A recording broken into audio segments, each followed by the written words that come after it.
கர்த்தருடைய பரிசுத்த நாமத்துக்கு மகிமை உண்டாவதாக. இட்டர் ஹோலி ஸ்பிரிட் மினிஸ்ட்ரிஸ் வழியாய் கர்த்தருடைய நாளிலே கர்த்தருடைய ஆராதிக்க கூடி வந்திருக்கிற யாவரும் கர்த்தருடைய நாமத்தினாலே உங்களை வாழ்த்துகிறோம். கர்த்தருடைய வார்த்தையை நாம் தியானிப்பதற்கு முன்பாக அமேன், கர்த்தரை நாம் பாடல் பாடி துதிப்பதற்கு முன்பாக அமேன், இந்த நாள் கர்த்தருடைய ஓய்வு நாள். அல்லேலூயா. பரிசுத்தமான நாள். தேவன் ஓய்வு நாளுக்கும் ஆண்டவராக இருக்கிறார் என்று ஆண்டவராக இயேசு கிறிஸ்து சொல்லியிருக்கிறார். அல்லேலூயா. ஓய்வு நாளிலே மனமகிழ்ச்சி நாள். சந்தோஷமாய் எந்த குற்றங்கள், எந்த குறைகள், பாவங்கள் நாம் செய்திருந்தாலும் தேவனோடு கூட ஒப்புரவாகி அறிக்கை செய்ததை விட்டு அமேன் மன்னிப்பு கேட்டு மனம் திரும்பி இனி பாவம் செய்யாதபடி கர்த்தரோடு கூட ஐக்கியமாகி அவரை நிலைத்திருக்க வேண்டும். அல்லேலூயா. இந்த ஓய்வு நாளிலே வேதத்தை வாசிப்பதும், தியானிப்பதும், துதிப்பதும், ஊழியம் செய்வதும், நற்கிரிகளை செய்வதும், தான தர்மங்கள் செய்வதும், மற்றவர்களுக்காக ஜெபிப்பதுமாய் அமேன் ஊழியம் செய்து தேவனோடு கூட அமேன் க்ளோரி செலவிடுங்கள் நேரத்தை. கர்த்தர் உங்களை ஆசீர்வதிப்பாராக. கண்களை மூடி நாம் ஜெபிக்கலாமா? வானத்தையும் பூமியும் சமுத்திரத்தையும் நீரூற்றுகளையும் உண்டாக்கின சர்வ வல்லமையுள்ள தேவனாகிய கர்த்தாவே, ஓய்வு நாளுக்காய் நன்றி செலுத்துகிறோம். அப்பா அம்மை துதிக்கிறோம். கர்த்தருடைய ஆவியானவர் எங்கே உண்டோ அங்கே விடுதலை உண்டு என்று எழுதியிருக்கிற வார்த்தையின்படியா தகப்பனே, இதோ நீர் எங்களுக்கு ஆண்டவரே தந்திருக்கிற வார்த்தைகளை நாங்கள் தியானிக்க போகிறோம். கர்த்தருடைய ஆவியானவர் எங்களோடு கூட பேசுவீராக. ஆண்டவரே, கடின இறுதித்தோடு கூட இந்த வார்த்தையை கேட்காதபடி உடைய வார்த்தை ஆம் என்றும் ஆமேன் என்றும் இருக்கிறது அல்லவா தகப்பனை ஏற்றுக்கொண்டு உடைய பிள்ளைகள் பாவத்திலிருந்து, பாவத்தின் அடிமைத்தனத்திலிருந்து நீங்கி விடுதலையாகி சமாதானத்தோடு கூட வாழ அவர்களுக்கு உதவி செய்வீராக. எங்கள் குற்றங்களை, குறைகளை நீ மன்னியும் ஆண்டவரே. ஆண்டவரே, பாவத்திலும் சாபத்திலும் பாவத்தினாலே சாபத்தில் விழுந்து போயிருக்கிறவர்களே கர்த்தர் நீர் விடாதபடிக்கு ஆதாமுக்கும் ஏவாளுக்கும் தகப்பனே அவர்கள் பேசித்தனங்களும் விபச்சாரங்களும் தோட்டத்தில் தேவனாகிய கர்த்தருடைய கட்டளைக்கு கீழ்ப்படியாதபடி அவர்கள் செய்திருந்தாலும், பாவத்தை அவர்கள் செய்திருந்தாலும் கர்த்தர் கிருபையாய் நீர் ஆண்டவர் இறங்கி அவர்களை நீர் மன்னித்து ஒரு இரத்தத்தினாலே நீர் அவர்களை ஆண்டவர் சுத்திகரித்து தகப்பனே இப்படி கிருபையினாலே ஆண்டவரே நீர் அவர்களை காத்து அந்த தோட்டத்தை விட்டு நீ வெளியேறி தகப்பனே பரிசுத்தமாகுதல் ஆண்டவரே தேவன் நீர் கொடுக்கிறதான ஈவு நித்திய ஜீவனை சுதந்திரிக்கும்படியால் தகப்பனே நீ தோட்டத்தை விட்டு நீ துரத்தினீர் என்று எழுதியிருக்கிறது ஆண்டவரே. சத்தியத்தையும் அறிவுகள் சத்தியம் உங்களை விடுதலையாக்கும் என்று சொன்னபடி தகப்பனே பாவத்தினாலே தகப்பனே ராஜா இப்படி சத்தியத்தை அறியாதபடி அல்லது அறிந்தும் ஆண்டவரே தெரிந்தும் செய்த ஒவ்வொரு பாவத்தையும் கர்த்தர் நீர் மன்னித்து யார் யாரெல்லாம் தகப்பனே ராஜா ஏசப்பா ஒவ்வொரு சத்தினுடைய கீழ் பிடியிலும் சிக்கி அடிமைத்தனத்தில் சிக்கி இந்த பாவத்திற்குரியதான கிரியைகளை இவர்கள் செய்திருக்கிறார்கள் என்று சத்துருடைய பிடியில யார் யாரெல்லாம் சிக்கி இருக்கிறார்களோ திருமணத்துக்கு முன் திருமணத்துக்கு பின் செய்த எல்லா ஒவ்வொரு பாவத்தையும் கர்த்தர் நீர் ஆண்டவரே நீ அழித்து இரத்தத்தினாலே அதை சுத்திகரித்து தேவனாகிய கர்த்தர் நீர் எங்களுடைய பாவங்களை ஏற்றுக்கொண்டீர் அல்லவா. உலக தோற்றத்துக்கு முன்பாகவே அடிக்கப்பட்ட ஆட்டுக்குட்டியானவர் நீர் பிதாவோடு கூட உடன்படிக்கை நீ செய்தீரே. உங்களுடைய ரத்தத்தை ஒரு சொட்டு ரத்தம் எங்களுக்கு என்பதை நீ நினைத்தருளும். ஆட்டுக்குட்டியானவரை பாவங்களுக்கு செத்து நீதிக்கு பிடித்திருக்கும்படி தகப்பனே நீர் ஆண்டவரை எங்களுக்காக ஒரு ரத்தத்தை சிந்தி தழும்புகளினாலே நாங்கள் குணமாகிறோம் என்று எழுதியிருக்கிற வார்த்தையின்படி இப்பொழுது எங்களை நீ விடுதலையாக்குவீராக. தகப்பனே துதிக்கிறோம் ஐயா. பாவத்தினாலே வேதனையோடு கூட வாழ்கிற ஒவ்வொருவர்களையும் தகப்பனே நியாய தீர்ப்பிலே ரத்தம் சிந்தி கொண்டிருக்கிற ஒவ்வொருவருக்கும் கர்த்தர் நீர் விடுதலை தந்து இனி அவர்கள் பாவி இல்லை என்பதை நீர் உணர்த்தி நீர் அவர்களை பரிசுத்தப்படுத்தி இந்த தேசத்திலே குடும்பத்திலே கர்த்தர் நீர் அவர்களை உயர்ந்த ஸ்தானத்திலே நீர் அவர்களை வைத்து ஆசீர்வதித்து சாட்சியாய் நிறுத்த வேண்டுமா நான் ஜெபிக்கிறேன் ஆண்டவரே. பாவி என்ற உணர்வு இல்லாதபடி பரிசுத்தமாய் தகப்பனே உடைய சமூகத்தில் ஆண்டவரே தைரியமாய் இடத்தில் நெருங்க கிருபை செய்வீராக. நீர் அப்படி செய்து விட்டபடி நான் நமக்கு நன்றி செலுத்துகிறோம். பழைய பாவங்கள் தொடராதபடிக்கு தகப்பனே நீர் காத்துக்கும் பலப்படுத்தும். இயேசுவின் நாமத்தில் கேட்கும் ஜீவனுள்ள நல்ல பரமபிதாவே, ஆமேன் ஆமேன். கர்த்தர் உங்களை ஆசீர்வதிப்பாராக. ஆமேன். அந்த நாளிலும் கூட நாம் தியானிக்க போகிறோம். இன்றைக்கு பார்த்தீங்கன்னா ஆமேன் பாவம் பாவம் பாவம் அப்படின்னு எல்லாருக்குமே பாவம்னா என்னன்னு தெரியும். அப்போ பாவம்னா என்னன்னு கேட்டால் ஆமீன் ஒருத்தரும் ஒவ்வொரு மாதிரியாக சொல்லுவாங்க. ஆமீன் திருடுறது ஒரு பாவம், களவு செய்கிறது பாவம், போய் சாட்சி சொல்கிறது, இப்படி 10 கட்டளைகளில் தேவனாகிய கர்த்தர் நமக்கு எது பாவம் என்பதை தேவனாகிய கர்த்தர் நமக்கு எழுதி அவர் தந்திருக்கிறார். அல்லேலூயா. ஆனால் பாவம் பாவம் என்றால் என்ன? அல்லேலூயா. இதுக்கு நம்ம சொல்ல முடியுமா பாவம் என்றால் என்ன அப்படின்னு சொல்லி? அல்லேலூயா. சொல்ல முடியும். எப்பொழுது ஒரு மனிதன் ஒரு மனுஷி தேவனோடு இருக்கும்பொழுது அவன் எப்பொழுதும் அவர்கள் பரிசுத்தமாய் இருக்கிறார்கள், நித்திய ஜீவனோடு கூட அவர்கள் இருப்பார்கள்.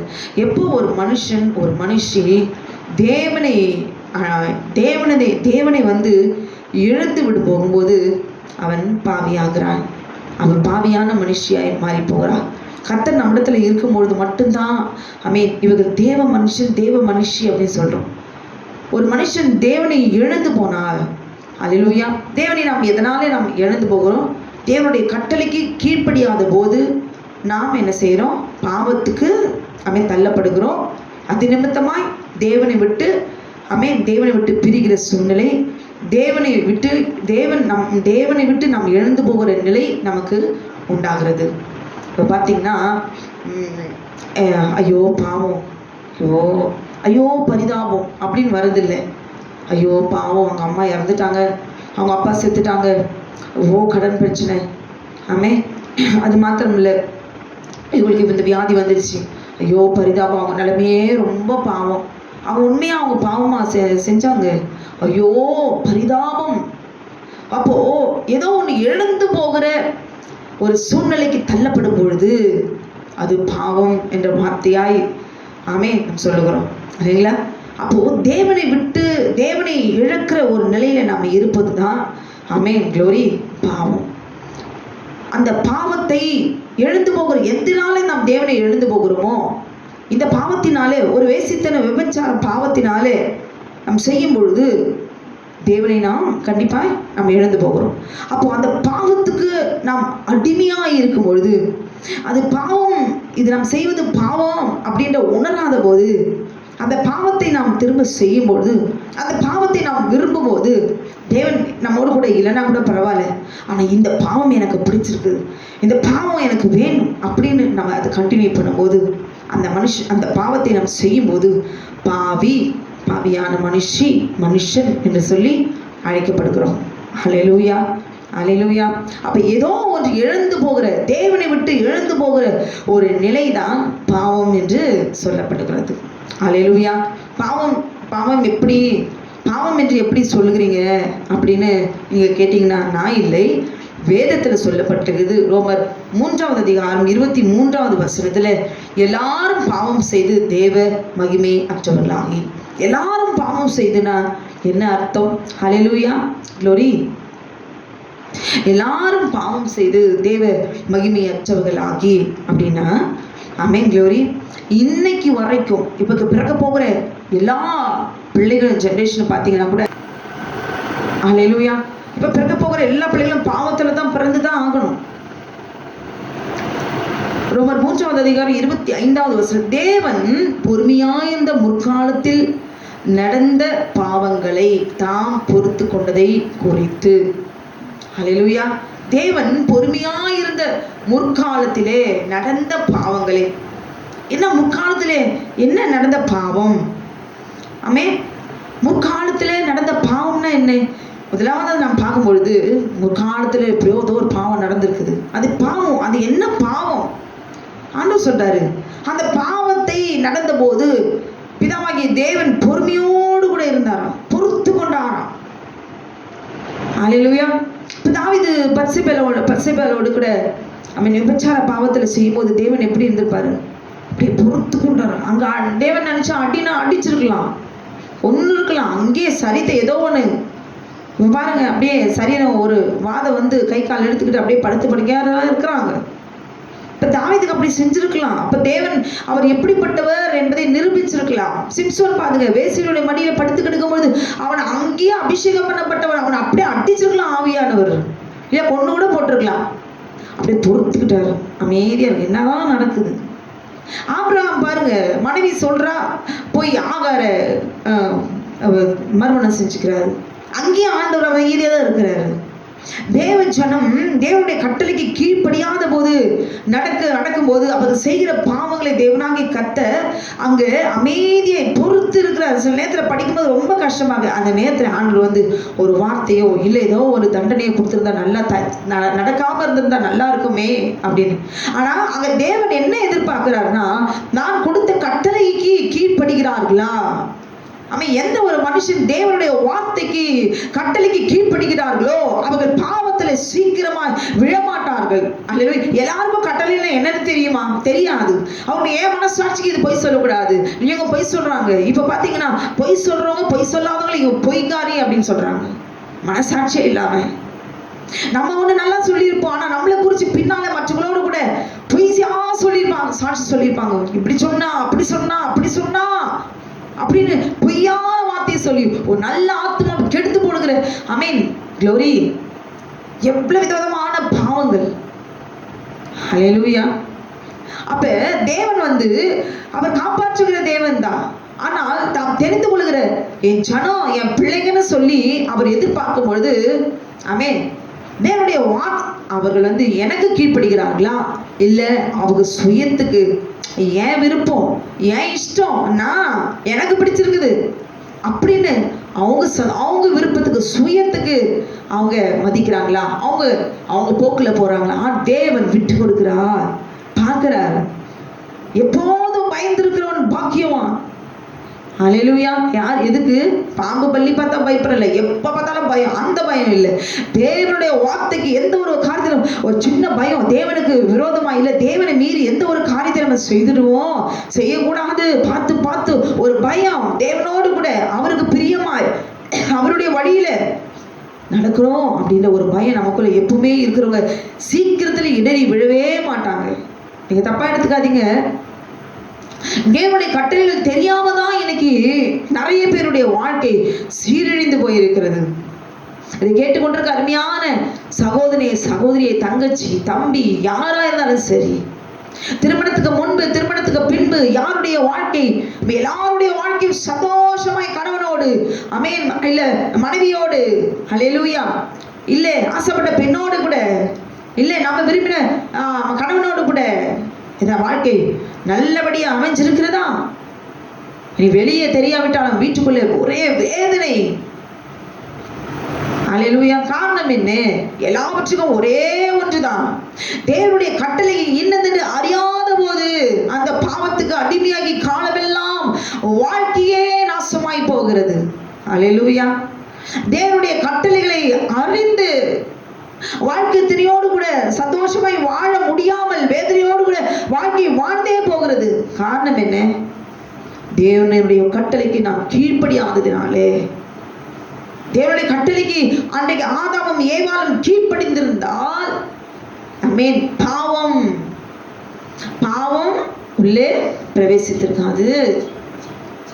ஒரே ஒரு வார்த்தை ஏவாள் சர்ப்பம் ஏவாளத்துல பேசும்பொழுது, நான் ஆண்டவருடைய வார்த்தைக்கு தான் நான் கீழ்ப்படிவேன், அவர் என்ன சொல்றாரோ அதுக்கு தான் நாங்க கீழ்ப்படிவோம், எங்களுக்கு ஆண்டவர் கட்டளை கொடுத்திருக்கிறாரு. ஹல்லேலூயா. பிறனுடைய வீட்டை ஈச்சியாதிருப்பாயாக, பிறனுடைய மனைவியை ஈச்சியாதிருப்பாயாக, பிறனுடைய ஆடு மாடு கழுதை பின்னும் பிறனுக்குள்ள குப்பையை கூட ஈச்சியாதிருப்பாயாக அப்படின்னு ஆண்டவர் சொல்லியிருக்கிறார்.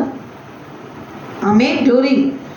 இல்லை சிஸ்டர், இதெல்லாம் மோசே காலத்துல தான் கட்டளையா கொடுக்கப்பட்டது, இதெல்லாம் ஆதாம் ஏவாள் காலத்துல இந்த கட்டளை கொடுக்கல அப்படின்னு நீங்க சொல்லலாம். கரெக்ட் தான்.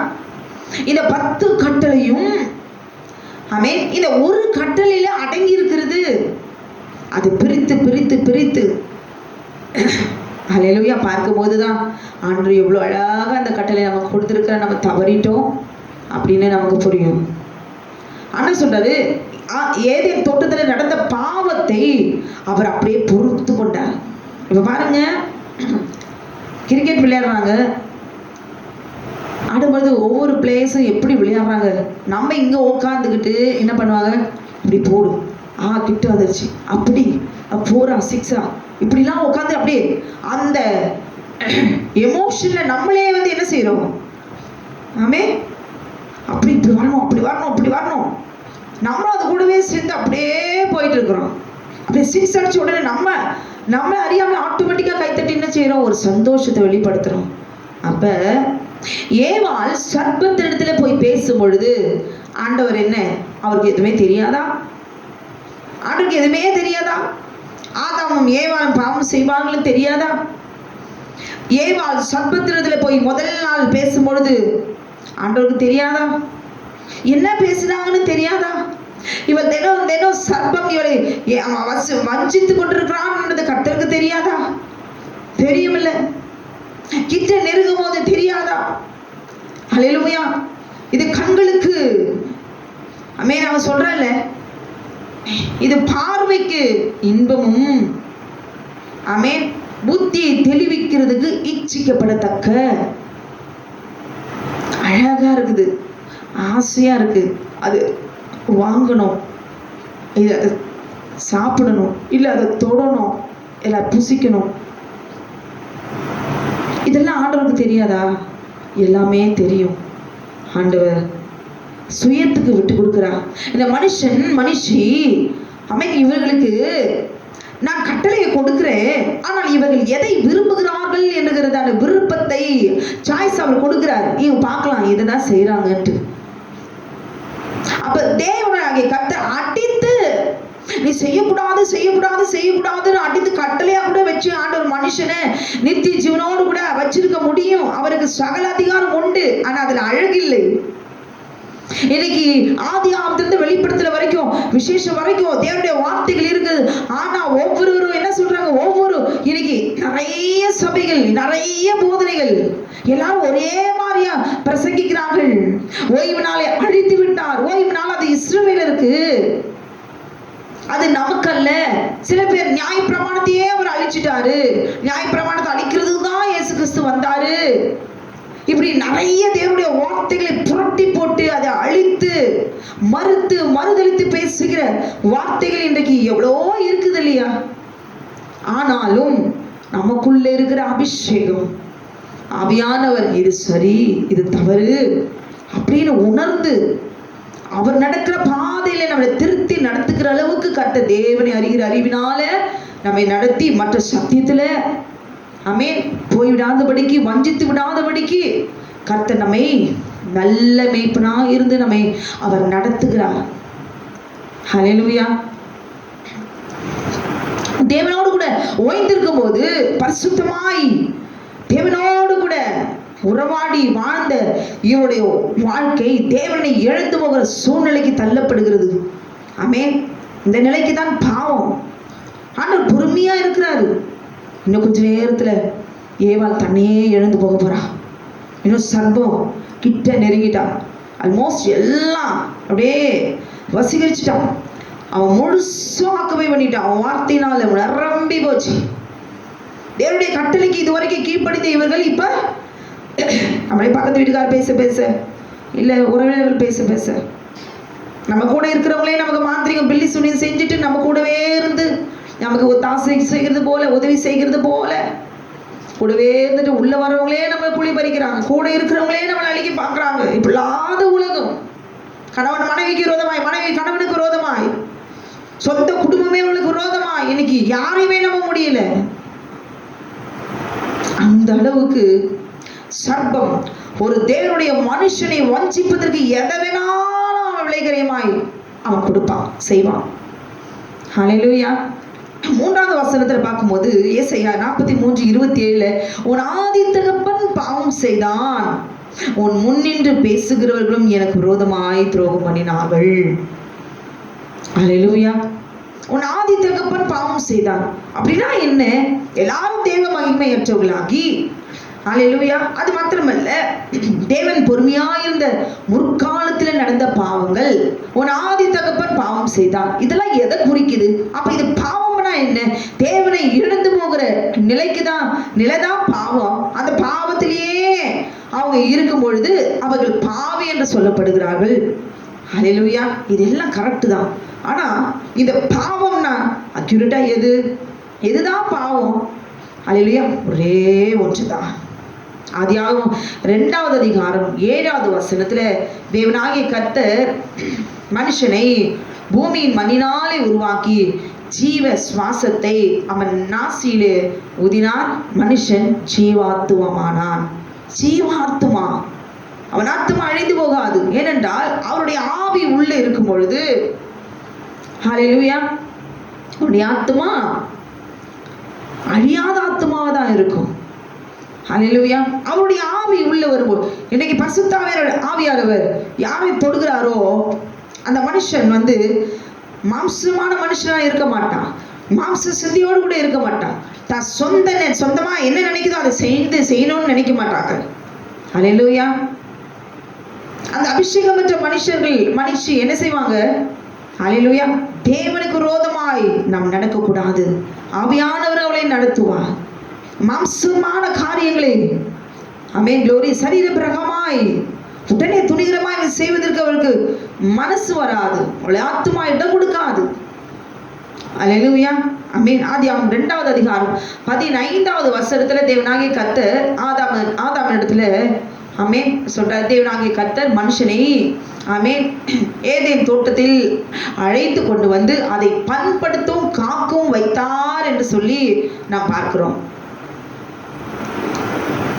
2 கொரிந்தியர் 5வது அதிகாரத்துல நாம் பார்க்கும் பொழுது 1-2 வசனம் அழிந்து போகிற கூடாரமாகிய நம்முடைய வீடு என்று சொல்லப்பட்டு, அப்ப கூடாரம், தோட்டம், ஆமென், இதெல்லாம் விருட்சம், இதெல்லாம் எதை குறிக்குதுன்னா நம்முடைய சரீரத்தை குறிக்கிறது. அப்ப ஆதாமின் இடத்துல தேவனாகிய கர்த்தர் சொல்லுகிறார், ஏதேன் தோட்டத்தில் அழைத்துக்கொண்டு அதை பண்படுத்தவும் காக்கவும் வைத்தார். ஆதாமுக்கு தேவனாகிய கர்த்தர் எல்லாத்தையும் சொல்றார். அவன் தானே அதிகாரி. முதல் மனுஷன் உருவாக்கின மனுஷன் சகல அதிகாரத்தையும் ஆண்டவர் கொடுக்கிறார். என்ன செய்யணும்? அங்கே தேவன் உண்டாக்கின தோட்டத்துல அங்கே ஒன்றும் அசுத்தமோ சாக்கடையோ அவன் கிளீன் பண்ற வேலையோ எதுவும் இருக்காது. அங்கே எல்லாம் பரிசுத்தமா தான் இருக்கும். அங்க தோட்டம் என்று சொல்லப்படுகிறது என்ன? உனக்கு துணையாய் கொடுக்கப்படுகிற மனைவிக்கு, துணையாய் கொடுக்க போகிற ஏவாளுக்கு நீ என்ன செய்யணும்? நான் கொடுக்குற கட்டளையை நீ சொல்லணும். ஹல்லேலூயா. தேவனுடைய வார்த்தையை சொல்லணும். அவளை பண்படுத்தணும். அவள் பலவீனமானவ, ஆண்டவருக்கு தெரியாதா? இப்ப ஆதாமுக்கு கொடுக்கப்பட்ட கட்டளை ஆமென் க்ளோரி ஆதாம் ஏவாள் இடத்துல சொல்லி சொல்லி சொல்லி தேவனுக்குள்ளாக வளர்த்திருக்கணும். அவளை பாதுகாத்திருக்கணும். அவள் இடறி போகாதபடிக்கு, மற்றவர்களோடு கூட பேசுகிற துணிகரம் இராதபடிக்கு, மீறுதல் செய்கிற பாவம், மீறுகிற தன்மை, உனக்கு நீயே அப்படி பண்ணனா எனக்கு தெரியாதா? நீ இப்படி செஞ்சா நானும் அப்படி செய்வேன். நீ 1 செஞ்சா நான் 2 செய்வேன். போய் உனக்கே நீயே இப்படி நீ செய்யறனா கேவலம். நீ யாரு? ஏன் வேலையை நான் காட்டுறேன். இப்படிப்பட்ட ஜென்ம சுபாவங்கள், இப்படிப்பட்ட துணிகரங்கள் இருக்கிற மனுஷன் ஆமென் க்ளோரி பாவத்தை தண்ணீரை போல துணிகரம், எங்க துணிகரம் இருக்கிறதோ அவர்கள் எதையும் செய்வதற்கு தயங்க மாட்டார்கள். அதான் தேவன் சொல்றாரு. ஒரு கட்டத்தை அவர் வட்டத்தை ஒண்ணு போடுறாரா, அவன் இதை விட்டு தாண்ட கூடாது. குழந்தைய பார்த்து சொல்றோம், செல்லம் நீ அங்க போயிடக்கூடாது, அங்க போனா பூச்சி இருக்கும், அவன் அங்க போக கூடாது, ஓடி வந்துரு அப்படின்னு சொல்றோம். ஓடி வந்துரு, அவ்வளவுதான். நம்ம தேவனை கேட்க கூட, ஏன் ஆண்டவரே இந்த பழத்தை சாப்பிட்டா என்ன ஆகும்? ஆண்டவர் அப்படியும் இவங்க கேட்கல. ஆனா ஆண்டவர் சொல்றாரு. அல்லேலூயா. தேவனாகிய கர்த்தர் அடுத்த வசனத்துல 16வதுல பார்க்கும்போது தேவனாகிய கர்த்தர் மனுஷனை நோக்கி, நீ தோட்டத்தில் உள்ள சகல விருட்சங்களின் கனியும் புசிக்கலாம்.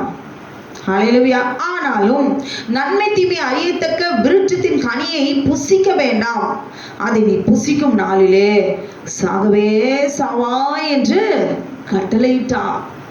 கட்டளை என்பது வேற, வார்த்தை என்பது வேற. வார்த்தை நாம் விசுவாசிப்பதற்கு, ஆனால் கட்டளை என்பது கீழ்ப்படிய வேண்டும். அந்த கட்டளைக்கு கீழ்ப்படியலனா நிச்சயம் நியாய தீர்ப்பு உண்டு, சிக்ஷை உண்டு, வாதை உண்டு. அல்லேலூயா. அப்ப கட்டளைன்னு சொல்றா, அதுக்கு வேற வழியே கிடையாது, கீழ்ப்படிச்சுதான் ஆகணும். ஹல்லேலூயா. ஆமென். அப்ப நன்மை தீமை அறியத்தக்க விருட்சத்தின் கனியை புசிக்க வேண்டாம், சாப்பிடாத. சரி, அப்படி நான் சாப்பிட்டேன்னா செத்து போவேன். பாய்சன் அழகா தான் இருக்குது, சரி இதை கொஞ்சம் டேஸ்ட் பண்ணி தான் பார்க்கலாமே அப்படின்னு நினைக்கிறோம். அதையும் மீறி துணிச்சு போறவங்களுக்கு செத்து போ. ஹல்லேலூயா. அப்ப தேவன் சொல்றாருன்னா அப்ப நம்ம கீழ்ப்படிய வேண்டும். அப்ப நம்ம கீழ்ப்படியில இப்ப நன்மை தீமையை அறியத்தக்க விருட்சத்தின் கனி அது எதை நமக்கு வெளிப்படுத்துகிறது? சரியத்தை பற்றிய அறிவு. அன்னைக்கு யாருக்காவது பாவம் இப்படி செய்ய வேண்டும், இப்படி பாவத்தை செய்யணும் அப்படின்னு யாராவது சொல்லி கொடுக்குறாங்களா? ஆட்டோமேட்டிக்கா அது தானா ஒவ்வொரு மனுஷனிடத்திலும் அது ரத்தத்துல கலந்துருக்குது. ஆனா க்ளோரி, ஜீவ விருட்சம், அந்த ஜீவ விருட்சமாகி ஆண்டவராக இயேசு கிறிஸ்து ஆட்டுக்குட்டியானவரை மாத்திரம் சொல்லி சொல்லி சொல்லி சொன்னாலும் ஒரு வார்த்தை கூட ஏற மாட்டேங்குது. பிதாவாகிய தேவன் நமக்கு கொடுத்த 10 கட்டளை தான். வேற என்னத்தை கேட்கிறோம்? உன் இருதயத்துல நீ அதை வச்சுக்கோ அப்படின்னு சொன்னாலும் அந்த 10 கட்டளை நமக்கு இருதயத்துல வைக்க முடியல. அப்படியே அந்த கட்டளை நமக்கு முன்னாடி நின்னாலும் வேணாம் அப்படின்னா கொஞ்ச நேரம் அப்படி போட்டோம், நம்ம இஷ்டத்துக்கு நம்ம கொஞ்சம் அப்படி செஞ்சுக்கலாம். ஆண்டவர் கொஞ்ச நேரம் அப்படி திருப்பி வச்சிருவோம், அப்படியே விக்கிரகம் மாதிரி அவரை அப்படியே திருப்பி வச்சுட்டு நம்ம இஷ்டத்துக்கு நம்ம வேலையை நம்ம பார்ப்போம். அப்போ அடி விழுந்த பிறகுதான் அப்புறமா தான் என்ன செய்வோம்? ஆண்டவரே, நம்ம கட்டளைக்கு விரோதமாக நான் பாவம் செஞ்சேன், என்னை மன்னியும். ஆனாலும் சர்வ வல்லமையுள்ள தேவன் என்ன செய்யறாரா? ஆமென், மன்னித்து கிருபை அவர் தராருதான். இது தொடர்ந்து நாம செய்யும் பொழுது நாம் நியாயத்திற்கு போறோம். அப்போ மரணத்துக்கு எதுவான ஒரு பாவத்தை தேவனாகிய கர்த்தர் செய்யாதீங்க, நீ என் பிள்ளைங்க, என் கூடவே இருக்கணும், என்னை விட்டு போயிடாதீங்க, நீ என் கூடவே தோட்டத்துல எப்பவுமே ஜீவனோடு கூட நித்திய ஜீவனோடு கூட என் கூடவே இருக்கணும். எங்காவது அப்பா என் வீட்டை விட்டு போகணும், அவரே சரி செய்வாரா? என் பிள்ளைங்க என் வீட்டை விட்டு போயிடணும், அல்லேலூயா, அப்படி செய்வாரா? ஆண்டவர் நினைக்கிறது என்ன? என் பிள்ளைங்க என் கூட இருக்கணும், என் கூடவே இருக்கணும்.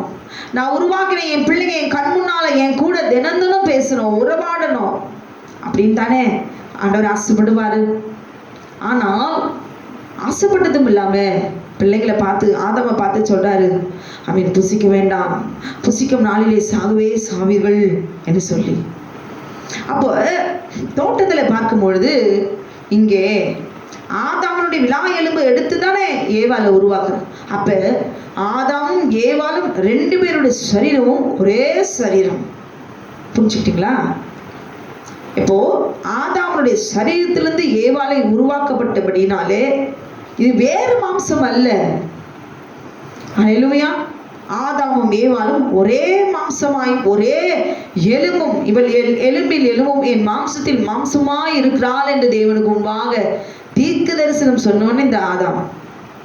அல்லேலூயா. ஆனால் தேவனுடைய கட்டளை, ஆதாம் தேவனுடைய கட்டளைக்கு ஆமென், எப்படி தேவனை அவன் இழந்தான்? தேவனை இழந்து போகிற நிலைமைக்கு தான் பாவம் என்று சொல்லுவோம். அப்ப ஆதாம் செய்த பாவம் என்ன, ஏவாள் செய்த பாவம் என்ன, இவங்க 2 பேரும் எப்படி தேவனை இழந்தார்கள் என்று சொல்லி நாம் பார்க்க போகிறோம். ஆதாம் எப்படி அவன் இழந்து போனான்? அல்லேலூயா. ஆதியாகமம் 3வது அதிகாரத்துல நாம் பார்க்கும் பொழுது இங்க நமக்கு தெரியும், சர்ப்பமும் ஏவாளும் அங்கே எப்படி வஞ்சிக்கப்பட்டால் அப்படின்னு சொல்லி நமக்கு நல்லா தெரியும். இல்லைன்னா ஒரு தடவை எடுத்து அந்த அதிகாரம் முழுவதும் வாசிச்சு பாருங்களேன், வேதத்தை முழுவதும் நீங்க விளங்கிக் கொள்வீர்கள். ஆதியாகமம் 3வது அதிகாரம் 6வது வசனத்துல ஆமென், அப்பொழுது ஸ்ரீயானவள் அந்த விருட்சம் புசிப்புக்கு நல்லதும் பார்வைக்கு இன்பமும் புத்தியை தெளிவிக்கிறதுக்கு இச்சிக்கப்படத்தக்க விருட்சமுமாய் இருக்கிறது என்று கண்டு அதன் கனியை பறித்து புசித்து தன் புருஷனுக்கும் கொடுத்தால் அவனும் புசித்தான். இங்க கனியை பறித்து புசித்தால் அவனுக்கும் கொடுத்தால் அப்படின்னு இந்த விருட்சத்தினுடைய கனி எது என்பதை ஆமென் அடுத்த முறை இது எதை குறிக்கிறது, அந்த விருட்சத்தினுடைய கனி என்பதை ஆமென் வசனத்தோடு கூட உங்களுக்கு நான் காண்பிக்கிறேன். அல்லேலூயா. ஜீவ விருட்சம் எதை குறிக்கிறது? ஆண்டவராக இயேசு கிறிஸ்துவை குறிக்குமானால், நன்மை தீமை அறியத்தக்க விருட்சத்தின் கனி எதை குறிக்கிறது? சர்ப்பம் என்கிறதான மிருகத்தை அங்கே குறிக்கிறது. ஹல்லேலூயா. இங்கே அவள் அங்கே இச்சிக்கப்படத்தக்கதாக ஆமென் பார்வைக்கு இன்பமும் புத்தியை அவன் தெளிவிக்கிறதுக்கு இச்சிக்கப்படத்தக்க விருட்சமாய் இருக்கிறது என்று கண்டு ஏவாள் என்ன செய்தா? இவளுக்கு நல்லா தெரியும் இல்ல, தேவனாகிய கர்த்தர் கொடுத்திருக்கிற கட்டளை என்ன அப்படின்னு அவளுக்கு தெரியும் தானே. ஒரே ஒரு வார்த்தை அவள் நிதானித்து, என் கர்த்தர் கொடுத்த கட்டளைக்கு பரவாயில்ல, ஒருவேளை இச்சித்திருந்தாலும் சரி, இன்னொரு மனம் நம்ம கூட பேசுமே, நம்ம என்ன தவறு செய்யறதுக்கு முன்பாக நம்ம மனசாட்சி நம்ம பேசுமே, வேணாம் இதெல்லாம் செஞ்சா ரொம்ப ஆபத்து, சமாளிக்க முடியாது, செய்ய வேண்டாம், இதனோட விளைவுகள் ஜாஸ்தி. ஆனாலும் மனுஷனுடைய அமேன் க்ளோரி சரீரம், மனிதனுடைய ஆவி அமேன் விட அமேன் க்ளோரி சாத்தானுடைய ஆவி, அந்த இச்சையின் ஆவி அவனை மேற்கொள்ளும் பொழுது தேவனை விட்டு பிரிந்து போகிற சூழ்நிலைக்கு நாம் உண்டாகிறோம். மனிதனுடைய ஆவி ஒன்று இருக்கிறது, தேவனுடைய ஆவி உள்ளது, சாத்தானுடைய ஆவி ஒன்று இருக்கிறது. இதை மேற்கொள்ள முடியாமதான் நம்ம என்ன செய்கிறோம்? இச்சை என்கிறதான ஒரு கட்டத்துல நம்ம விழறோம். அப்ப அதை மேற்கொள்ளும் பொழுது, அதை மேற்கொள்ள முடியாம போகும்போதுதான் நம்ம சாத்தானுடைய பிடியில போய் நம்ம விழுந்து போகிறோம். நம்ம பாருங்க, அந்த சர்ப்பம் ஒவ்வொரு நாளும் அவளை என்ன செஞ்சிருப்பான்? வசியப்படுத்திட்டே இருப்பான். நீ ரொம்ப அழகா இருக்க, உன் பேச்சு நல்லா இருக்குது, நீ அழகா இருக்கிறன்னு சொல்லிட்டாலே போச்சு. இந்த ட்ரெஸ் உனக்கு ரொம்ப அழகா இருக்கு, இன்னும் சொல்லவா வேணும், தலையிலிருந்து கால் வரைக்கும் ஒவ்வொன்றையும் அமேன் க்ளோரி ரசித்து ரசித்து வஞ்சித்து வசியப்படுத்தி அமேன் முதல்ல அமேன் பழக பழக பழக பழக நம்ம நம்பிக்கை முழுவதும் அவர்கள் மேல வச்சிட்டோம். யார் மேல நம்ம நம்பிக்கை வைக்கிறோமோ இவங்களால நம்முடைய வாழ்க்கை கட்டுப்படும், இவங்க தான் என்னோட வாழ்க்கை துணை, இவங்க என் பார்வைக்கு அழகானவங்க, இவங்களோடு கூட வாழ்ந்தா நான் நல்லா இருப்பேன் அப்படின்னு சொல்லி சொல்லி அவனுடைய இருதயத்துக்குள்ள ஒரு எண்ணத்தை அவன் உண்டாக்குகிற அந்த பிசாசு அவன் வஞ்சிக்கிறவன் என்பதை, இப்படிப்பட்ட நிலைமையில நீங்கள் யாராவது நீங்கள் இருந்தீர்களானால் இப்பவே அந்த உறவை அறுத்து அமேன் ஆண்டவரோடு கூட அமேன் அவருடைய கரத்தை பிடித்துக் கொள்ளுங்க. இதுக்கு மேல உங்களுக்கு அமைப்புற வாழ்க்கையை கர்த்தர் அழகாய் அமைத்து கொடுப்பார். ஆனால் ஏன் பார்வைக்கு எனக்கு இவன் அழகானவன், இவள் அழகானவள், இவளோடு கூட வாழ்ந்தா என் வாழ்க்கை சந்தோஷமா இருக்கும், அமேன் காலமெல்லாம் என்னை கண்மணி போல காப்பாங்க அப்படின்னு நீங்க நினைச்சீங்கன்னா உங்க வாழ்க்கை மரணம் இந்த பூமியிலே. அல்லேலூயா. இங்கே சாக வேண்டிய தினம் தினம் ஒவ்வொரு நாள் உடைய வாழ்க்கை மரணம் தான். எல்லாருக்கும் கிருபை கிடைக்காது. பழத்தை சாப்பிட்டாலும் கர்த்தருடைய கிருபை ஆதாமுக்கு ஏவாளும் கிடைச்சது. ஆனால் இந்த பாவத்துல விழுந்து போகிற எல்லாருமா ஆமென் தேவனுடைய கிருபை கிடைக்குது. நோவாவுக்கு தேவனுடைய கண்களிலே கிருபை கிடைத்தது, சிம்சோனுக்கு தேவனுடைய கண்களிலே கிருபை கிடைத்தது, தாவீதுக்கு தேவனுடைய கண்களிலே கிருபை கிடைத்தது, ஆபிரகாமுக்கு யாக்கோபுக்கு கிடைத்தது. ஏனென்றால் இவர்கள் எல்லாம் பெண்களுடைய விபச்சார வேசித்தனத்துல பாவத்துல விழுந்திருந்தாலும் கர்த்தருடைய கிருபை கிடைத்ததினாலே பிடித்துக் கொண்டார். ஆனா எல்லாருக்கும் கிடைச்சுதா? நோவா காலத்துல எல்லாரும் இப்படிப்பட்ட பாவத்தை செஞ்சாங்க, எல்லாருக்கும் கிருபை கிடைச்சிச்சா? கர்த்தர் அவர்களை அழிப்பதற்கு சித்தம் கொண்டால் நான் மனுஷனை பூமியில உண்டாக்குனதற்காக நான் மனஸ்தாபப்படுகிறேன் என்று புலம்புகிறார். ஆமென். நான் காதலித்து நான் திருமணம் செஞ்சுக்குவேன், இது ஒன்றும் தப்பு இல்லை, லவ் பண்றது தப்பு இல்லை, ஆமென், என் கண்ணுக்கு பிடிச்சிருக்குது, இது என்ன தப்பு, இதெல்லாம் இப்ப எல்லாம் சகஜம், பாடலாம் இதெல்லாம் ரொம்ப சகஜம், இது மற்றவங்களை பார்த்து என் பார்வைக்கு என் சிந்தைக்கு எட்டினது இதெல்லாம் சகஜம் அப்படின்னு சொன்னீங்கன்னா ஹல்லேலூயா. அந்த சகஜம் என்ற வார்த்தை பின்னால ஒவ்வொரு நாளும் ஐயோ ஏமாந்து போனேனே, என் வாழ்க்கை அழிந்து போனதே, ஒவ்வொரு நாளும் மரணத்தை விட கொடுமை. மரணம்னா ஒரே தடவை வந்து செத்து நிம்மதியா போய் கல்லறையில படுத்துடலாம். ஆனால் அப்படி ஆவி உள்ள இருந்து மனத்தை தினம் தினம் தினம் பார்க்கறதை விட சாகிறதே மேல். வாழ்க்கையில நிம்மதி இல்லாம வாழ்ந்து என்ன பிரயோஜனம்? ஆனாலும் தேவனுடைய கிருபை கிடைப்பதற்கு காரணம் என்ன? இன்றைக்கு உங்களுக்கு தேவன் இந்த சத்தியத்தை சொல்லிப்பதற்கு காரணம் என்ன? தேவனுடைய கட்டளைகள் இன்னதென்று அறிந்து கொண்டு பாவம் என்றால் என்னன்னு அறிந்து கொண்டால் திருமணத்துக்கு முன்பு திருமணத்துக்கு பின்பு எந்த சூழ்நிலையிலும் இடறி விழாதபடி இருப்பதற்காகத்தான் மரணத்தை சந்திக்கிற ஒரு வாழ்க்கை தேவஜனம் வாழக்கூடாது என்பதற்காக தான் கர்த்தர் இன்றைக்கு ஒவ்வொரு மனுஷனுக்கும் மனுஷிக்கும் கர்த்தர் எழுதி அவர் கொடுத்திருக்கிறார். ஹல்லேலூயா. இங்கே ஏவாள் என்ன செய்தா? தேவனுடைய கட்டளைக்கு அவள் கீழ்ப்படியவில்லை. இவள் சத்தியத்தை அவள் அறிந்திருந்தாள். சத்தியத்தை அறிவீக, சத்தியம் உங்களை விடுதலையாக்கும். ஆனால் அவள் சத்தியத்தினாலே விடுதலை அவள் பெற்றுக்கொள்ளாமல், சத்தியத்தை அறிந்திருந்தும் தேவனுடைய கட்டளைக்கு கீழ்ப்படியாமல் இவர் என்ன செய்தா? மீறினாள். மீறினது. நீ என்ன எனக்கு சொல்றது? நீ எனக்கெல்லாம் நீ சொல்ற அளவுக்கு புத்தி ஞானம் உனக்கு இருக்குதா? அதுதான் அகந்த துணிகரம். எனக்கு பிடிச்சிருக்கிறது பிடுங்கிறது. மீறினாள். இங்க யார் மீறினாள்? ஆதாம் மீறவில்லை. முதலாவது அல்லேலூயா, ஏவாள் வஞ்சிக்கப்பட்டாள், ஆதாம் வஞ்சிக்கப்படவில்லை. முதலாவது ஏவாள் மீறினால், ஆதாம் மீறவில்லை. ஆனால் ஆதாம் மீறாவிட்டாலும் சத்தியத்தை தேவனுடைய கட்டளையை அறிந்தவன் அவன் செய்த பாவம் என்ன? தேவனுடைய கட்டளைக்கு கீழ்ப்படியாததினாலே என்ன செஞ்சா? ரெண்டு பேருமே தேவனுடைய கட்டளைக்கு அறிந்திருக்கிறாங்க. ஆனால் ஆதாம் கீழ்ப்படியவில்லை. கீழ்ப்படிந்திருந்தால் இன்றைக்கு பாவம் என்பது பூமியிலே இருக்காது. அல்லேலூயா. அன்றைக்கு ஏவாள் மீறி துணிகரமாய் அவள் மீறாமல் இருந்திருந்தால், மீறினா எக்ஸ்ட்ரீமா போறது, அவ்வளவுதான், லிமிட்டே கிடையாது. அவங்க யாருக்கும் பயப்படவே மாட்டாங்க. அடிச்சாலும் அகங்காரம் பயம்னா என்னன்னு அவங்களுக்கு தெரியாது. இதை செய்யாத அப்படின்னா அதுதான் அவங்க செய்வாங்க. ஹல்லேலூயா. இதை செய் அப்படின்னா அவங்க செய்ய மாட்டாங்க. இது சாத்தானுடைய சுபாவம். ஒருத்தருக்கு விரோதமா நடக்கிற சுபாவம், பழிவாங்குற சுபாவம், இதெல்லாம் மீறுகிற தன்மை. ஏவாளுடைய வார்த்தைக்கு அவ கொடுத்தவனே இவர் புசிச்சார், செவி கொடுத்தான், கீழ்ப்படியவில்லை. இங்கே ஆதாம் கீழ்ப்படிந்திருக்க வேண்டுமே. ஹல்லேலூயா. கீழ்ப்படியவில்லை. அப்ப இது பாவம் என்பது என்ன? எங்க நடக்கிறது?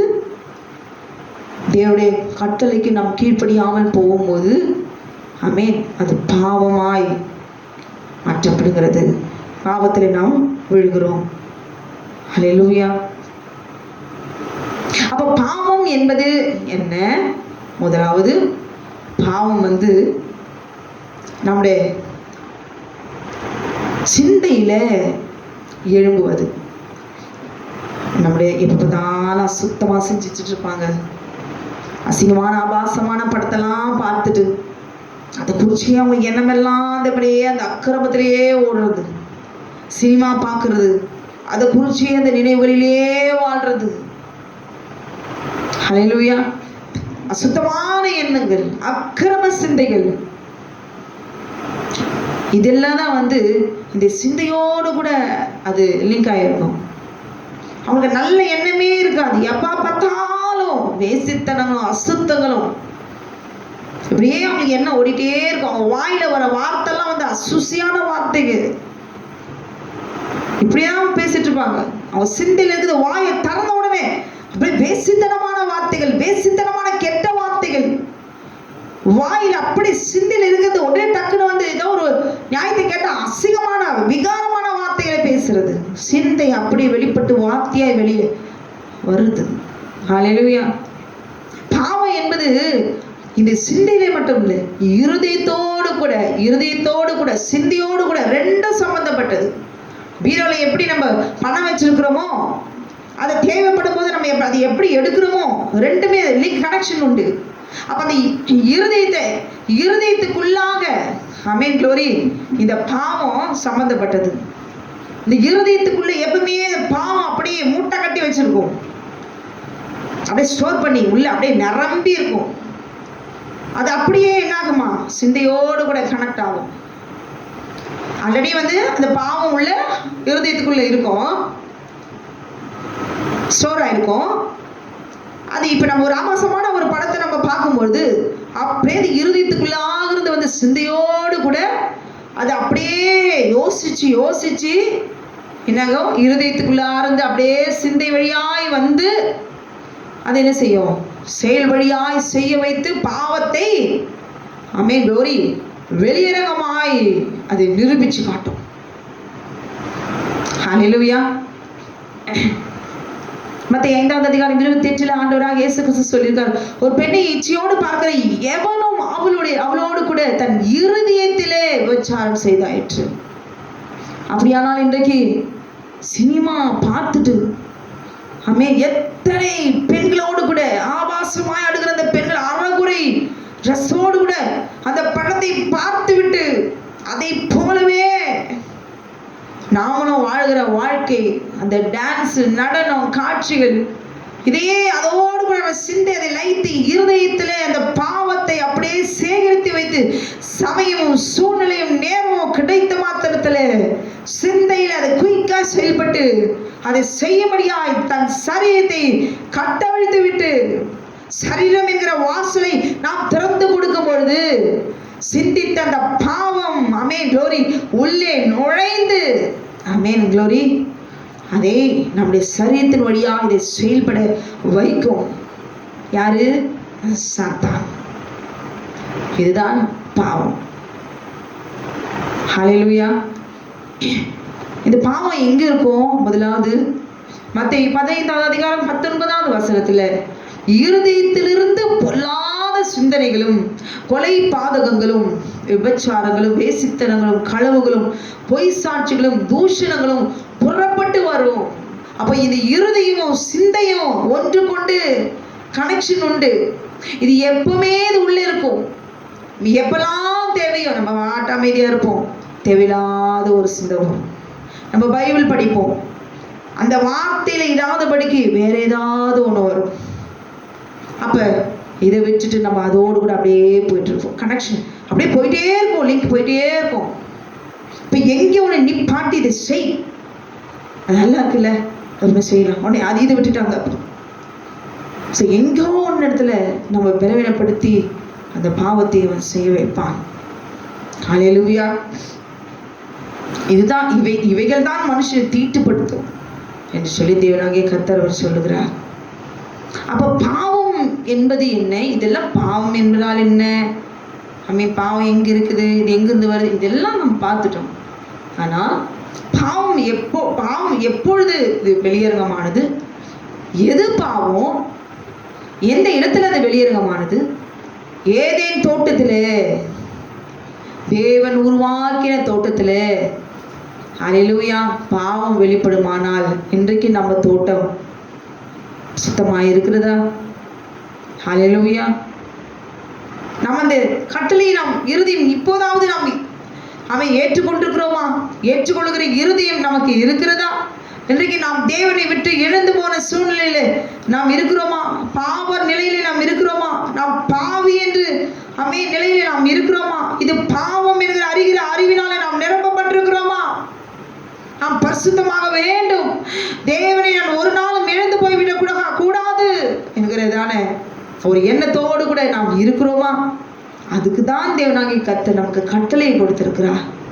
தேவனுடைய கட்டளை இன்னதென்று அறிந்து பாவம் செய்கிறவர்கள் காட்டும் அறியாமல் செய்யும் போது கர்த்தருடைய கிருபை நிச்சயமாய் தப்பித்துக் கொள்வீர்கள். இன்றைக்கு ஐயோ, நான் இந்த கட்டளைகளாம் எனக்கு தெரிந்திருந்தால் அறிந்திருந்தால் நான் இப்படி ஒரு சூழ்நிலை விழுந்திருக்க மாட்டேன், என்னை தூக்கி எடுக்க ஒருவரும் இல்லை அப்படின்னு சொல்லி வேதனையோடு கூட இருக்கிற தேவ மகளே, ஆமென், சந்தோஷமாய் நீங்கள் யாராயிருந்தாலும் சரி, நிச்சயம் உங்களுக்கு தேவனுடைய கிருபை இந்த நாளிலே கர்த்தர் உங்களை பாவத்திலிருந்து மீட்டெடுப்பார். ஏனென்றால் சத்தியத்தை அறியாத போது உங்க ரத்தத்தில் இருக்கிற இருதயத்தில் இருந்த பாவத்தின் நிமித்தமாய் வெளிப்பட்டு உங்களுடைய வாழ்க்கை இன்றைக்கு சின்னமிடமாய் சாத்தான் அன்றைக்கு அழித்திருப்பானால் இன்றைக்கு நீங்கள் எழுதி வைத்துக் கொள்ளுங்கள். தேவனுடைய பலிபீடத்திலிருந்து வருகிற தேவனுடைய கட்டளை நீங்கள் அறிந்து கொள்ளும் போது, ஆதியாகமம் 2வது அதிகாரம் 16-17 கட்டளை இப்பொழுது நான் அறிந்து கொண்டேன் ஆண்டவரே. இந்த சத்தியத்தை கேட்டு முடிக்கும் பொழுது பாவம் இன்னதென்று நான் அறிந்து கொண்டேன் ஆண்டவரே, என்னை மன்னியும். இதை நான் அறிந்திருந்தால் அப்பவே இப்படி ஒரு பாவத்தை நான் செய்திருக்க மாட்டேன் அப்படின்னு சொல்லி இப்பொழுது நீங்கள் அறிக்கையிடும் பொழுது, இப்பொழுது தேவனுடைய வார்த்தைக்கு இடம் கொடுக்கும் பொழுது, ஏற்றுக்கொள்ளும் பொழுது, கீழ்ப்படியும் போது, யெகோவா தேவனுடைய வல்லமையுள்ள கரம் இப்பொழுது உங்களை வேறு பிரித்தெடுத்து அந்த பாவத்தின் கட்டிலிருந்து விடுதலையாக்கி கட்டவிழ்த்து, எந்த சாத்தான் உங்களை அடிமைப்படுத்தினானோ, சத்தியத்தை அறியாத போது எந்த பாவம் உங்களை அடிமைப்படுத்தினதோ அந்த சத்துருவை அழிக்கிற பாத்திரமாய் இந்த நாளிலே உங்களை வேறு பிரித்து கர்த்தர் உங்களை பரிசுத்தப்படுத்தி இந்த ஜாதிகளுக்கு முன்பாக உங்களை கீர்த்தியும் புகழ்ச்சியுமாய் நான் வைப்பேன் என்று கர்த்தர் ஆசீர்வதிக்கிறார். அவர் ஆசீர்வதிப்பான். பாவம் நான் செஞ்சுட்டு ஆண்டவரே, நான் பாவம் என்னது நான் உணர்ந்துட்டு ஆண்டவரே, இனி நான் பாவம் என்று அழைக்கப்படக்கூடாது ஆண்டவரே அப்படின்னு சொல்லி கர்த்தரை நோக்கி முறையிடுங்க. அபயமிடுங்க. போதும் அப்பா, எந்த மட்டும் இந்த சத்துருவினை அடிமைப்படுத்த முடியும்? எல்லாவற்றுக்கும் ஒரு காலம் உண்டு. ஏற்ற காலத்திலே ஆமென் அவருடைய கிருபை இறங்கி வரும். அதுக்கு ஒன்னே ஒன்று செய்யும், அவருடைய பலத்த கரம். அதுக்குதான் தேவனுடைய 10 விரல்களினால் எழுதி கொடுக்கப்பட்டதான ஆமென் தேவனுடைய கட்டளைக்கு நாம் கீழ்ப்படிய வேண்டும்.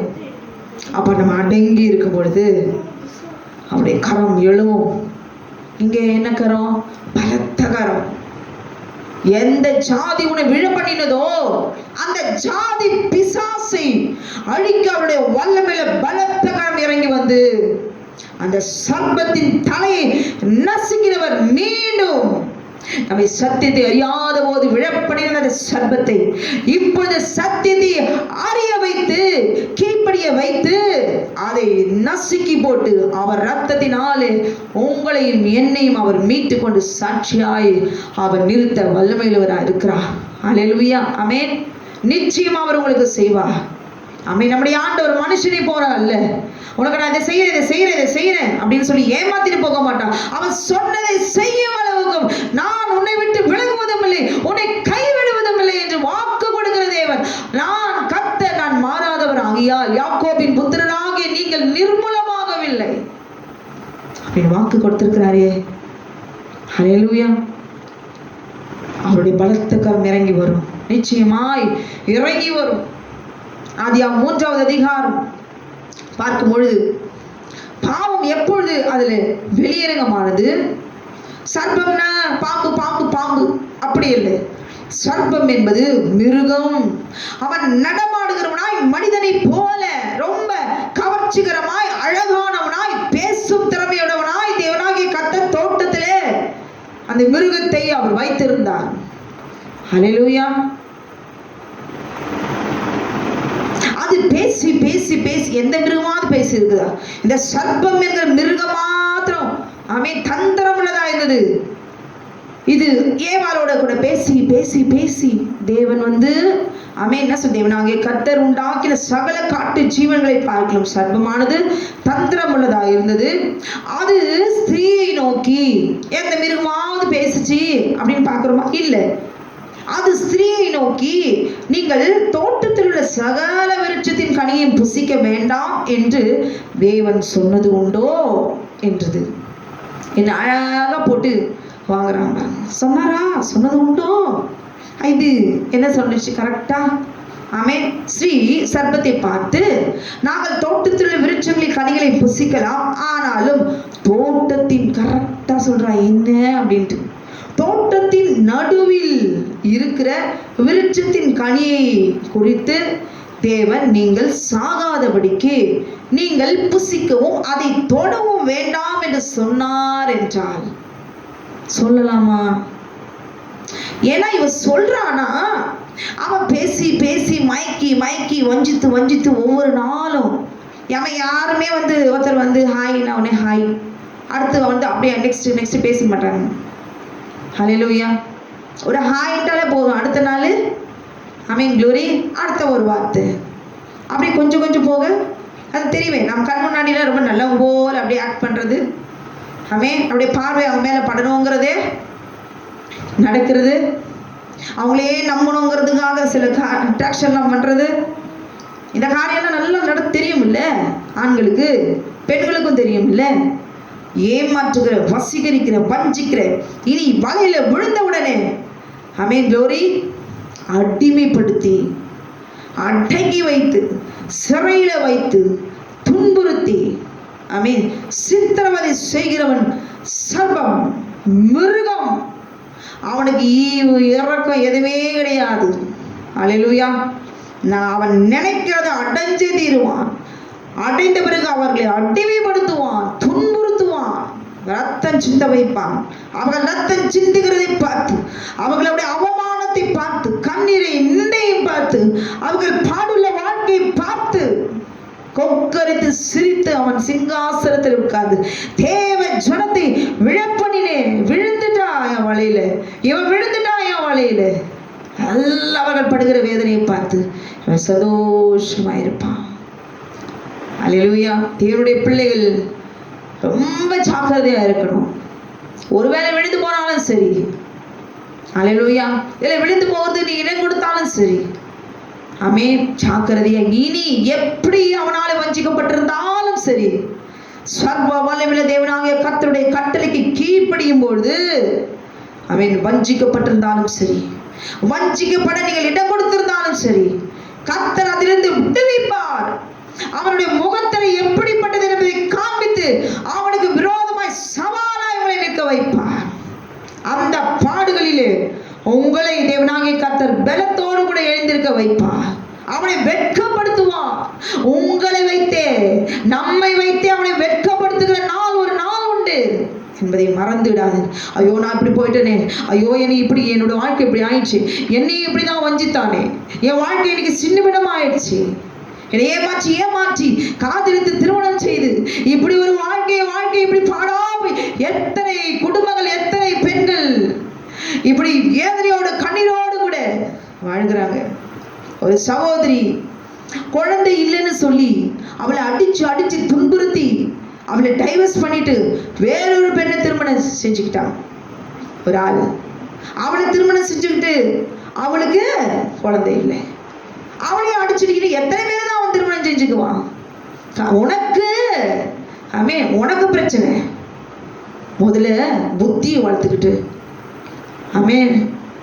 துரோகத்தை செய்யாம இன்னொரு பெண்ணை திருமணம் செஞ்சா குழந்தை பிறந்துருமா? அவளுக்கு பிறகு இன்னொரு திருமணம், அவளுக்கு பிறகு இன்னொரு பெண்ணை திருமணம் செஞ்சு இப்படியே போயிட்டே இருக்கு. இப்படிப்பட்ட துரோகம், உண்மை இல்லாத ஒரு வாழ்க்கை, காதலித்து வாழ்க்கை இழந்த பெண்கள் எத்தனை ஏறாலும் ஏமாந்து போய் இன்னைக்கு ஸ்கூல்ல எத்தனை பெண்களுடைய வாழ்க்கை சீரழித்திருக்காங்க. இன்னைக்கு காலேஜ்ல ஒரே ஒரு பையன் 20 பெண்களை கற்பழித்திருக்கிறான். இதுக்கெல்லாம் காரணம் என்ன? ஆமென், வஞ்சிக்கிறது, வசியப்படுத்துகிறது, பேசி அவர்களை மயக்கி, என்னை காட்டில வேற யாரும் அழகில்லை, என்னை போல ஒருத்தர் உன்னை யாரால பார்த்துக்க முடியாது, நான் தான் உனக்கு எல்லாமே. ஒரு ஓட்டம் போட்டு அவனை முழுவதும் அவனை நம்ப வைத்து அவன் பிடியில சிக்க வைப்பான். அவன் சொல்றதுதான் சரி. யாரு சொன்னாலும் அந்த வார்த்தை காதுல ஏறாதபடிக்கு முழுசும் அவர்களே வஞ்சித்துக் கொள்வான். அப்படிதான் ஏவால அவன் வஞ்சித்து கொண்டான். இப்ப எல்லாத்தையும் உண்மையை சொல்லிட்டேன். என் ஃப்ரெண்டு தானே, இவ்வளோ நாளும் என்னோட பழகி எவ்வளோ என்னோட ஸ்நேகம் எனக்கு எவ்வளோ சந்தோஷத்தை கொடுக்குது, இவங்கிட்ட போய் நான் மறைப்பேனோ? எல்லாத்தையும் அவர் சொல்றான். அல்லேலூயா. ஆனா அங்க ஒரு நிதானிச்சு, தேவன் எனக்கு சொன்ன கட்டளைக்கு நான் கீழ்ப்படிவேன். ஒரு வார்த்தை அங்க சொல்லியிருந்தா இன்னைக்கு பாவத்தில் விழுந்திருக்க முடியாது. அல்லேலூயா. ஆமென். யோசேப்பு பொத்திபாருடைய வீட்டில் தினம் மாம்ச இச்சையில சரீரத்தை வஸ்திரத்தை பிடித்து இழுத்து ஒரு பெண் இழுக்கிறா, திருமணமானவன். அந்த வஸ்திரத்தை விட்டு ஓடி போனாள். ஏன்? தேவனுடைய ஆவி அவருக்குள்ளாக இருந்தபடினாலே தேவனுக்கு விரோதமாய் நான் பாவம் செய்வது எப்படி என்கிற ஒரு வைராக்கியம். அவருக்கு விரோதமா நான் எப்படி செய்ய முடியும்? தேவனுடைய வார்த்தை எனக்கு சொல்லப்பட்டிருக்கிறதே, சாகவே சாவீர்கள் என்று சொல்லியிருக்கிறாரே. என் கர்த்தருடைய வார்த்தைக்கு தான் நான் கீழ்ப்படிவேன்னு ஒரே ஒரு வார்த்தை அவர் சொல்லியிருந்தார்னா இன்றைக்கு நீங்களும் நானும் பாவத்தில் விழுந்திருக்க முடியாது, பாவத்தில் வாழ்ந்திருக்க முடியாது. பாவம் என்றால் என்னன்னு தெரியாது. அல்லேலூயா. பாவ நிலையிலே நாம் எழுந்திருக்க முடியாது. தேவனை எழுந்து போகிற நிலைமை வரவே முடியாது. இன்னைக்கு நல்ல பக்தி வைராக்கியமாய் நீ நல்லா பாடி துதித்து ஜெபம் பண்றோம், நாளைக்கு ஜெபிக்க முடியல. நாமே நாளைக்கு துதிக்க முடியும். இன்னைக்கு இருக்கிற அபிஷேகம் நாளைக்கு இல்லை. இன்னைக்கு இருக்கிறதான ஒரு வைராக்கியம், ஒரு பலம் நாளைக்கு இல்லை. நாளைக்கு இருக்கிறது மறுநாள் இல்லை. தோற்று போய் எழுந்திருக்க முடியாதபடிக்கு தோற்று போய் காரணம் என்ன? அல்லேலூயா. இதுதான் காரணம். ஏவாள் சர்பத்தை முழுவதும் நம்பி எல்லாச்சும் சொல்றான். இல்லை அப்படிலாம் இல்லை. ஆமே, நீங்களாம் சாகிறதெல்லாம், நீங்க சாகலாம் மாட்டீங்க, தேவர்களை போல இருப்பீர்கள். அல்லேலூயா. தேவர்களை போல இருப்பீங்க. நம்முடைய ஆசை காற்ற அடுத்து அவர் வஞ்சிக்கப்பட்டால், அவர் வஞ்சிக்கப்பட்டு அல்லேலூயா அந்த பாவத்தை அவர் துணிகரமாய் செய்வதற்கு அவள் மீறினாள் என்று சொல்லி நாம் பார்க்கிறோம். அல்லேலூயா. யோவான் 2வது அதிகாரம் 16-17வது வசனத்தை வாசிச்சு பாருங்க. மாம்சத்தின் இச்சையும் கண்களின் இச்சையும் ஜீவனத்தின் பெருமை, ஆமென், இவைகள் எல்லாம் உலகத்தில் உள்ளவைகள் எல்லாம் பிதாவினால் உண்டானவைகள் அல்ல. இதெல்லாம் உலகத்திலிருந்து உண்டானவைகள், இதெல்லாம் பிதாவினால் உண்டானவைகள் அல்ல. உலகமும் அதன் இச்சையும் அழிந்து போகும். முதலாவது அவருடைய கண்களிலே, கண்கள் உங்களுக்கு திறக்கப்படும். அவள் கண்ணுக்குள்ளே முதல்ல ஒரு மனுஷன் ஒரு மனுஷி விழுவது கண்கள் இருக்கிறதான, ஆமென், அந்த இச்சையில தான். அந்த கண் தான் முதலாவது. அதை பார்த்த உடனே அது அப்படியே அந்த இருதயத்துக்குள்ளாக போய் அது சேர்ந்து சிந்த வழியாய் அந்த பாவத்தினுடைய பலத்தில் பூரணமாய், ஆமென், க்ளோரி, அது வெளியரங்கமாகும் போது அதை பறித்து புசித்தாள். தான் புசித்ததை ஆதாமுக்கும் கொடுத்தாள். இதை ஒரு பெண் துணிகரமாய் அவள் செய்தாள். அல்லேலூயா. இது துணிகரமாய் இந்த பாவத்தை, ஆமென், இவர்கள் செய்து என்ன தேவைகள் கண்டாங்க? இதற்கு பெயர் பாவம். பாவம் என்பது ஏதேன் தோட்டத்தில் இது வெளியரங்கமாய் வெளிப்பட்டது. இந்த பாவம் வெளியரங்கமாய் வெளிப்பட்டதனுடைய விளைவு என்ன? அல்லேலூயா. அப்பொழுது அவர்கள் இருவருடைய கண்களும் திறக்கப்பட்டது. அவர்கள் தாங்கள் நிர்வாணிகள் என்று அறிந்து ஆத்திரைகளை தைத்து தங்களுக்கு அரைக்கச்சைகளை உண்டு பண்ணினார்கள். தன் சரீரம் நிர்வாணமாய் இருக்கிறது என்பது கூட அவர்களுக்கு தெரியாது. பரிசுத்தமாய் தேவனோடு கூட சஞ்சரித்து நித்திய ஜீவனோடு கூட வாழ்ந்திருந்த இவ்வளவு ஆத்மா சரீரம் இன்றைக்கு, ஆமென், கண்களுடைய இச்சை, முதலாவது கண்களிலே இச்சையை தூண்டி, இரண்டாவது அது மாம்சத்தின் இச்சையாய் அது வெளிப்பட்டு தன் சரீரம் நம்முடைய வாசலை நாம் திறக்கும் பொழுது, அல்லேலூயா, சாத்தான் உள்ளே புகுந்து தன் சரீரம் முழுவதையும் கொண்டு இரத்தத்தின் வழியாய் ஃபுல்ல சரீரம் முழுவதும் ஸ்வெட் ஆகி ரத்தம் பீரிட்டு பாய்ந்து இச்சையினாலே நிரப்பப்பட்டு தன் சரீரத்தை கட்டவிழ்த்து வெளியரங்கமாய் துணிகரமாய் தன் கைகளினாலே துணிகரமாய் இந்த பாவத்தை அவன் செய்ய வைப்பான். அதை பறித்து புசித்தாள். அல்லேலூயா. நன்மை தீமை அறியத்தக்க விருட்சம் என்பது சர்ப்பம் என்கிற மிருகத்தினுடைய மாம்சம். சிலர் சொல்லுவாங்க அது ஆப்பிள் போல இருந்துச்சு, அது அப்படியே ரெட் கலர்ல இருந்தது, அப்படியே அது அழகா இருந்தது, அதை புசிச்சா அதை புசிச்ச உடனே அவளுக்கு இப்படியெல்லாம் நடந்துச்சு அப்படின்னு. ஒரு பழத்தை பார்த்து இப்படி ஒரு பாவம் என்று சொல்ல முடியாது. சர்ப்பம் என்கிற மிருகத்தினுடைய மாம்சத்தை அவள் புசித்தத உடனே கண்கள் திறக்கப்பட்டது. அவளுடைய அவளுடைய பரிசுத்தமான கற்பு அழிந்து போனது. அவள் கற்பை இழந்தாள், அவள் பரிசுத்தத்தை இழந்தாள். முதல் ஆதாம், அங்கே சொல்ல ஆதாம் கிட்ட ஆதாம் இப்படி சர்ப்பம் சொல்றான் அப்படின்னு சொல்லிருக்கணும்ல. இப்ப என்கிட்ட வந்து யாராவது வந்து சொன்னாங்கன்னா நான் யார்கிட்ட போய் சொல்லுவேன்? நீங்க யார்கிட்ட போய் சொல்லுவீங்க? உங்களுக்கு நம்பிக்கையானவங்க கிட்ட போய் சொல்லுவீங்கல்ல, உங்க ஹஸ்பண்ட் கிட்ட சொல்லுவீங்கல்ல, உங்க ஒய்ஃப் கிட்ட சொல்லுவீங்க இப்படி சொல்றாங்க அப்படின்ட்டு. ஆனா அவங்க செய்யவே இல்லை. இவனுடைய பார்வைக்கு அவன் அழகானவனாய், வசீகரமானவனாய், நம்பத்தக்கவனாய், அவன் வார்த்தை நம்பக்கூடியதா, அவனுடைய வார்த்தைக்கு இடம் கொடுத்து மாம்சத்தை கண்களிலே இச்சித்தாமல் இப்பொழுது மாம்சத்தின் இச்சினால நிரப்பப்பட்டு சர்ப்பமென மிருகத்தோடு கூட அவள் புணர்ந்தாள், தன் கற்பை இழந்தாள். பரிசுத்த வித்து கரைப்பட்டது, மாம்சத்தின் வித்து வெளிப்பட்டது. ஹல்லேலூயா.